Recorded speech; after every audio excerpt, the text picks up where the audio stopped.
Borgogne Des Flandres.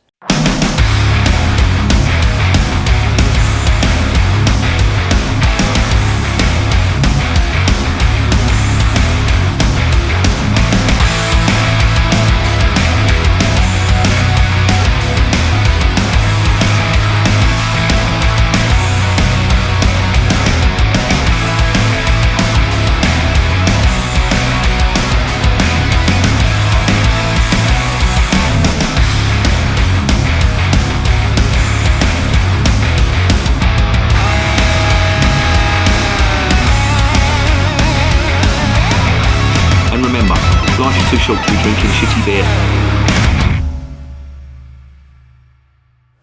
Welcome to another edition of Bands, Bikes and Booze Reviews.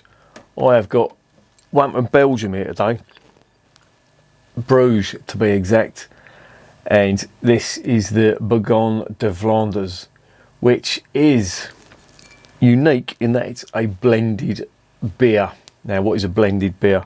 Well, blended beer is nothing new. In fact, the British or the English were doing it in the 1700s, and you could get in the pubs back then, or the inns back then as they were called, you'd get beer of various ages, because originally the aging wasn't done in the brewery.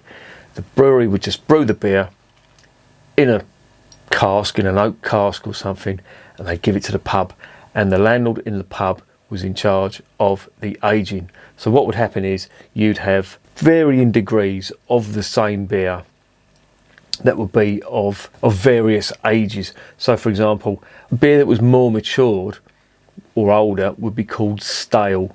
Now of course stale didn't have the same connotations as it does now. What it just meant was that it was more mature.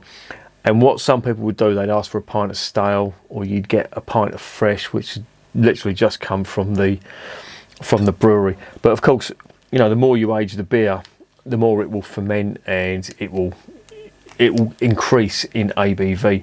And what used to happen was you'd get the phenomenon of people asking for half a stale and half a fresh, and they would mix the two together. Sometimes you get 2/3 stale, etc., etc., and it would give the beer a different flavour, and of course it would give it a different alcohol. It would give it a different alcohol content too. And this is no different. And to be honest, you know, blending beer or blending beer styles, because effectively, you know, what the British would, or what the English were doing back then, would be blending the same beer. It would just be different ages. Now that's very similar to what happens with lambic.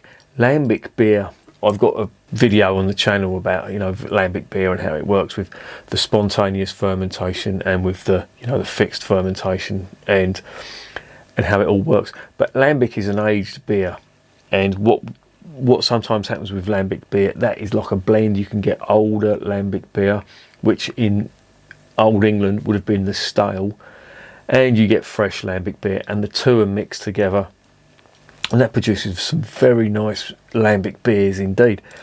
And this is slightly different because it contains two different styles of beer. This contains lambic, but it also contains like a Belgian brown ale. Now I've reviewed a few Belgian brown ales on here, and they're quite nice. They're quite sweet, slightly similar to doubles, but they're not, if you know what I mean. And it's been mixed with this lambic as well. Now this was done by Timmermans up until recently. Now of course Timmermans are a well-known Belgian brewer who do some quite good lambics as it goes. And what would happen is the Timmermans lambic would be mixed with the brown, and it would come up with this. Sometimes, you know, this could be called a Flanders red ale. Well, I've read that it can be. They call it beer red brown, beer rouge brown, or Rude Brun beer. So it's a red brown beer. So it's not like your Grand Cru, you know, that type of beer, but it is a blend of beer. It's two different styles, and you know, we've been doing this in the UK. You know, I've done it on the channel as well. You know, the brown split, or I think a Boilermaker they call it. It's, you know, that's a mix of mild and bitter. you'd get light ale and bitter. So blending beer is nothing new. But this stuff, this looks really interesting. Now, originally, as I said, it was done by Timmermans. First brewed it in 1911. It's got quite a complex history of it. You know, my eyes were glazing over trying to do some research for this, so I'm just going to give it the basic history of this beer and this brewery who's done it. Originally, this was brewed in Bruges. It went away to Timmermans, who are in... Oh, I can't remember the name. If you look up Timmermans, I should fucking do this. My research tonight has been absolute dog shit. I've had a really busy day at work. No excuse, I know, but I'm just really tired. And what's happened now is, I think it was 2016, this was brought back to Bruges, and it's now being brewed in not too far from where it was originally brewed. And if you've never been to Bruges, I highly recommend you go there. They've got some fantastic breweries there. They've got Halvermaan Brewery there, which does a Bruges Zot, and that's a really nice beer. They do a brown as well. This, I've never come across it before. I was on Beer Sniffers the other day and I saw it on there, and I just thought, I read up a little bit about it, and I thought, this looks really interesting. Yeah, look, it's got it on the bottle here. This was brewed in Bruges in 1765. So again, that would have been around the time when perhaps the English were doing it before that, but in the early 1700s, that's what the English were doing. They were mixing their beers, the matured beer and the fresh beer, and the concept is the same here as well. And it looks quite interesting. So I'm not going to tread water and try and explain the history of the brewery or the style. I'm just going to tell you what it tastes like.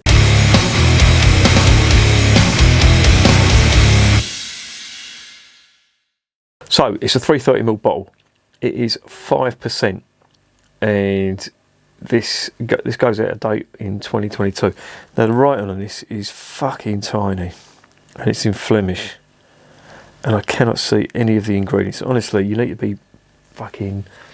It doesn't help that I'm fucking Mr. Magoo. My name is Magoo. But you need to have good eyesight to see this. You know, here you go. If autofocus wants to fucking play ball, and there you go. There's the back of the label. Pause it now. Read the ingredients. Read all the spiel on the back. There is the front. Quite a nice label. See, it's got the lambic written there. That's gone in there, and it's got the Brune going in there. There's the cap. Really nice cap on that as well. They've taken a lot of time on this, and then of course it's got the anno 1765 on there. So they've taken a lot of time on the decoration on this bottle, which I really like. Now, before I pour it out, I'm putting it into one of these. This is a chalice, but this is actually served up in a much smaller glass, and it's more like a very small wine glass, if you like. But I haven't got, you know me, I fucking hate wine. And tip 4, men don't order wine, all right?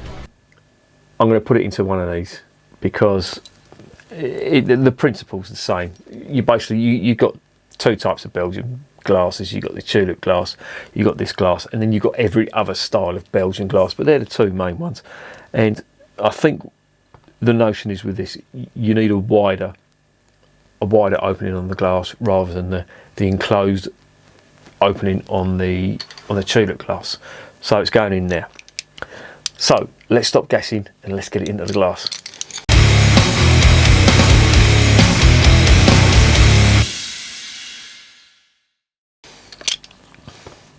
Now, I do love me lambic beers, and I haven't reviewed a lambic in a long time, and I really should review one. I'm after some of that Cantillon lambic because I've heard so many good things about that I really want to try some of that out. So that's probably going to be next, but that is not fucking cheap. I tell you, you will pay through the nose for that Cantillon stuff. But there you go. There's the cap. I'll just give you another gander at the cap. Very nice cap indeed, and that is going in the collection. Right, let's get this into the glass. Now, I don't know what to expect with this, because this is a bit unique. I don't know whether to class this as a Flanders red ale or just something completely different. So this is pretty unique. What are we getting on the nose? I'll tell you what, before we do, there it is in the glass. Very dark indeed. Loads of carbonation. Half finger whitehead, which is probably going to dissipate. Wow, that's interesting. There's that lambic sourness. I'm getting apples. And I've always said, you know, the lambics I've tried, they're like very, very strong West Country ciders. That's what they put me in mind of. And they're, you know, they're very sour on the palate. And now Belgian brown ale, of course, is very sweet. So that's probably going to sort of take the edges off the sourness on the lambic. But lambics are really sour, and I love sour beer. So that's, you know, this has got a really yeasty smell on it, and I'm assuming this is coming from the lambic, or possibly a combination of the two. It's almost cheese-like, if you can imagine that. It smells like old Belgian feet, but yeah, it's very yeasty. But there's a lot of fruit on there. There's apple. There's that sour cider apple on it. But there's also a lot of other things going on there as well. It's very complex. There's a touch of caramel, which I think is coming from the brown beer. But that's really interesting. So let's stop gassing and let's get this down the hatch.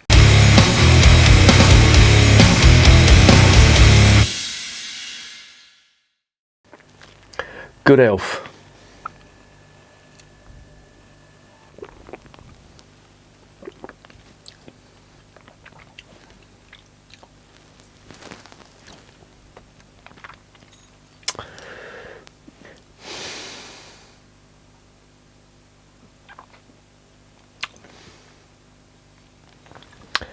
That is, wow.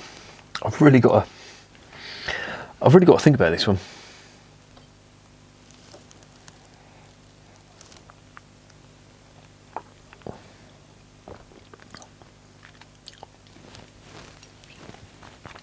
That sort of reminded me of a cherry lambic initially, but then that quickly goes.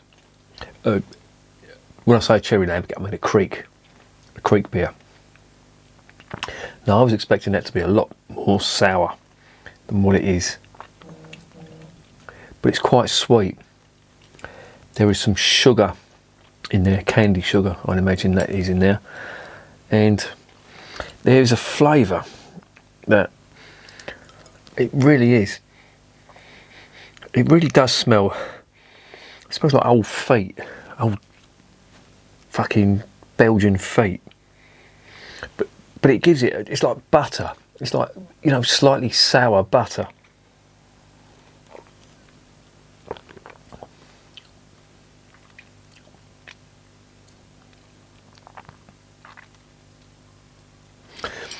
It's sort of alternating between sour and sweet.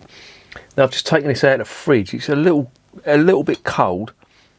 But what I'm going to do is I'm going to let it warm up slightly for 5 minutes. And I'm going to revisit it, see if I get any more flavours from it.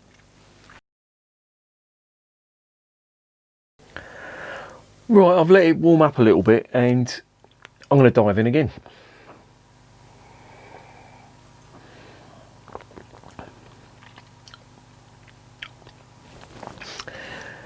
That's coming to the fore now. It really is a bitter sweet beer. You're getting the sugar from the brown ale, the candy sugar, and that sweetness from the Belgian brown ale. But then the lambic is kicking in as well. And where I said I had that, you know, that yeasty, almost cheesy, buttery type flavour and aroma. You've got to remember this has had quite a few strains of yeast. So you got the top fermentation on the brown ale and the bottle conditioning, or the conditioning. It wouldn't be bottle conditioned unless you're blending it from a bottle. But you've also got the wild or spontaneous fermentation from the lambic as well, which creates some interesting flavours on this. There's a lot of the lambic character, but you're also getting the brown ale character. It's very complex and it's pretty unique. I imagine this is the equivalent of, for example, say a brown split or a Boilermaker, or even a light and lager or a light and bitter, or if you want, a snake bite. But it's that type of style. You're mixing two beers, and when you mix two beers like that, especially these two, the lambics, which is super sour. Most lambics are quite sour unless you've got the cherry creeks or the framboise, which is slightly sweeter because they've got, I think it's raspberries or something in them. But they're really sweet. I wouldn't say they're really sweet, but they're sweeter, lambics. But the lambic creek beers, they have got quite a bit of sourness on them, which is quite nice. But when you mix it with that brown ale, it rounds everything off, and you get bombarded with so many different flavours, and it's quite nice. I'm still trying to get my head around all the flavours that are in this. It's so complex.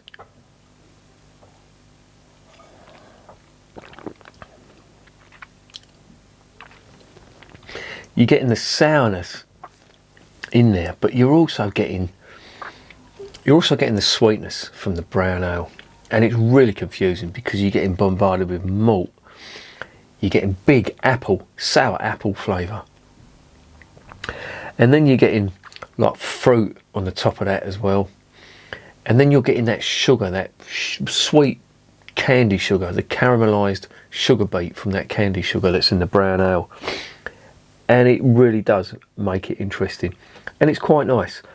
What I will say about this, if you're not keen on sour beers, but you wouldn't mind, easing yourself in to try and get used to the sour flavours of sour beers, this is not a bad effort, because there is a little touch of sourness there, and it does come through. It's like apple sourness. If you can imagine cooking apples, it's that type of sourness, but with the volume turned up a little bit.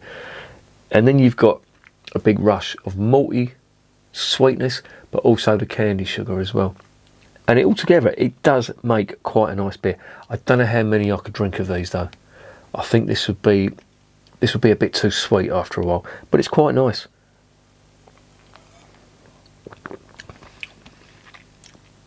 I quite like it. That's not bad at all.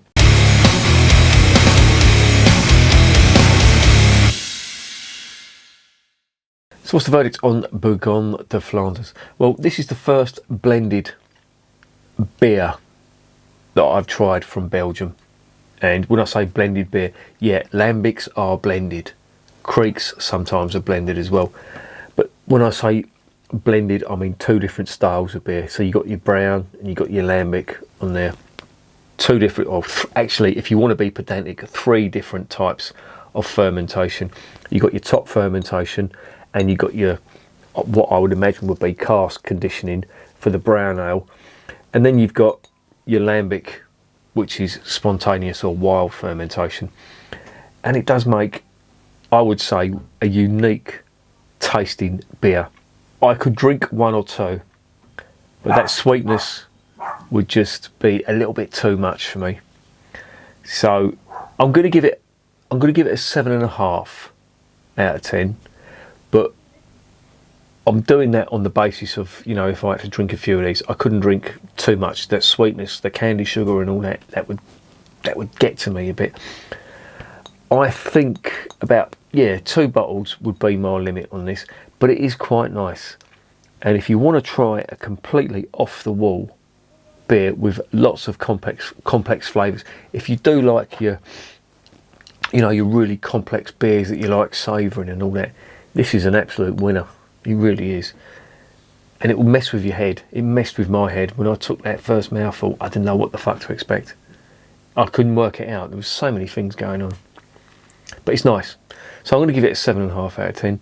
I'm definitely going to recommend it just to see what flavours you or your palate will perceive from this. Got it from Beer Sniffers. So have a look on there.